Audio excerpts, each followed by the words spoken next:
Bonjour, je m'appelle Louis Jacob, je suis interne de médecine physique et de réadaptation et je vais vous présenter aujourd'hui les principaux facteurs de risque d'escar.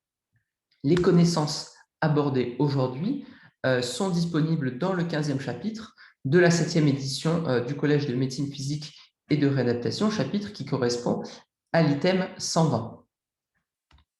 Qu'est-ce qu'une escar? Une escar est une lésion ischémique secondaire à une compression locale.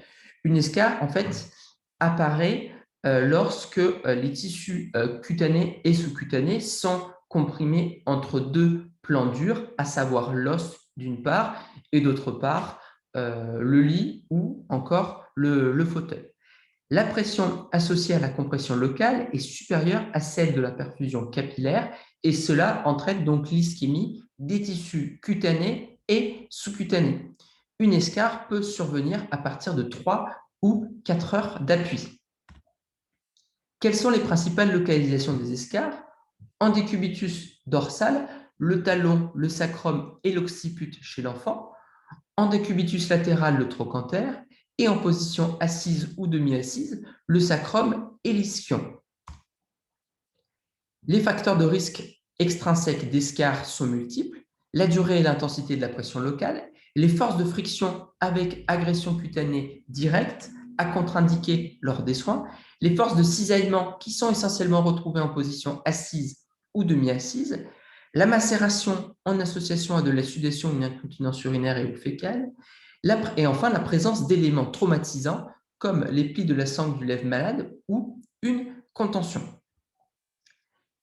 Les facteurs de risque intrinsèques d'escar sont également nombreux, à savoir l'âge, l'état nutritionnel, et c'est particulièrement important, donc que ce soit une dénutrition ou une obésité, les maladies neurologiques avec diminution de la sensibilité et de la motricité, l'incontinence urinaire et fécale avec un risque de macération, les lésions cutanées préexistantes, à savoir les plaies, les cicatrices et les brûlures, les facteurs associés à une diminution de l'oxygénation cutanée comme l'insuffisance cardiaque, l'insuffisance respiratoire, l'artériopathie, l'anémie ou encore l'hypovolémie, les troubles de la conscience et de la vigilance, et enfin les facteurs qui peuvent altérer l'adhérence et la participation des patients aux soins.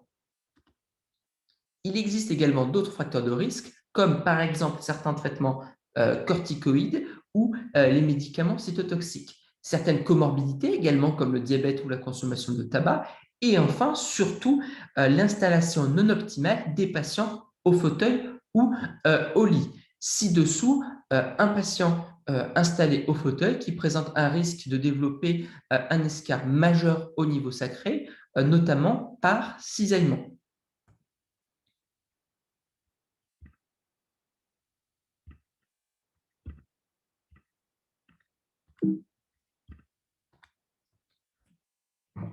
La cicatrisation des escars étant un processus prenant plusieurs semaines, voire plusieurs mois, il est particulièrement important de prévenir ces escars et d'évaluer chez les patients le risque de développer une escar. Dans ce cadre, plusieurs échelles ont été développées, comme notamment l'échelle de Braden, qui repose sur ces items: la perception sensorielle, l'humidité, l'activité, la mobilité, la nutrition et enfin les frictions et les cisaillements.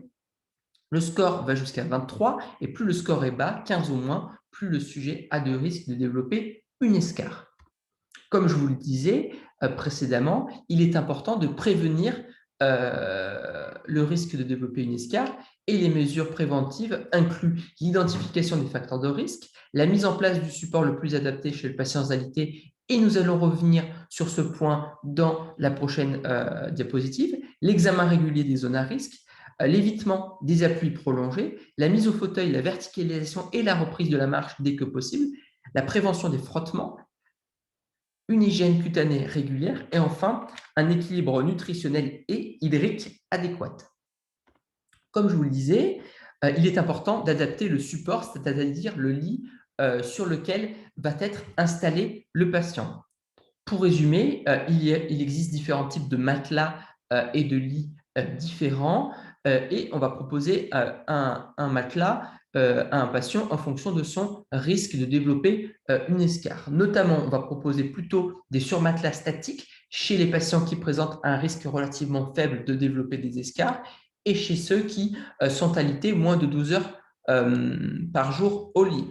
Au contraire, on va proposer plutôt un matelas donc, dynamique chez ceux qui présentent déjà plusieurs escarres et ou qui sont alités plus de 20 heures par jour au lit. Je vous remercie pour votre attention. L'ensemble de ces connaissances est disponible donc dans la 17e édition du Collège de médecine physique et de réadaptation. Bonne journée, au revoir.